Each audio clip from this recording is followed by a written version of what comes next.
இப்போ இருக்கிற இந்த சிபிஐ விசாரணைக்கு உச்சநீதிமன்றம் உத்தரவிட்டிருப்பது விஜய்க்கு கடந்த 15 நாட்களாக இருந்த ஏதோ ஒரு மனச்சுமையோ இல்லை கடுமையான விமர்சனத்துக்கான சூழலோ இதெல்லாம் போய் அவருக்கு ஒரு அரசியல் ரீதியான லாபம் கொடுக்குமா கொடுக்காது? அதுதான் நீங்கள் அரசியல் ரீதியான லாபம்னு கேட்குறீங்க. ஆமா, நான் என்ன சொல்கிறேன், இது லாப நட்ட கணக்கே விஷயம் இல்லை. ஆனால் எது நடந்தாலும் லாபம் தானே.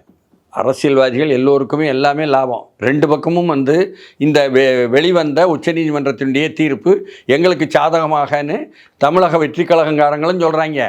ஆதவ அர்ஜுனாண்டிய ஊடக சந்திப்பில் இல்லை, அவர்களுக்கு சாதகம் இல்லை, தேவையில்லாமல் கொண்டாடுகிறார்கள், இது இடைக்கால தீர்ப்பு தான், முழுமையான தீர்ப்பு வர இருக்கிறது, அப்பொழுது மாட்டிக்கொள்ளப் போகிறார்கள் என்பதாக வில்சன், வழக்கறிஞர் வில்சன், திராவிட முன்னேற்ற கழகத்தினுடைய மாநிலங்களவை உறுப்பினர் வில்சன், வழக்கறிஞர் பிரிவு பொறுப்பாளர் வில்சன் அவரும் சொல்கிறார். புரியுதுங்களா? அதனால் ரெண்டு பக்கமும் கிளைம் பண்ணுறாங்க எங்களுக்கு தான் வெற்றின்னு.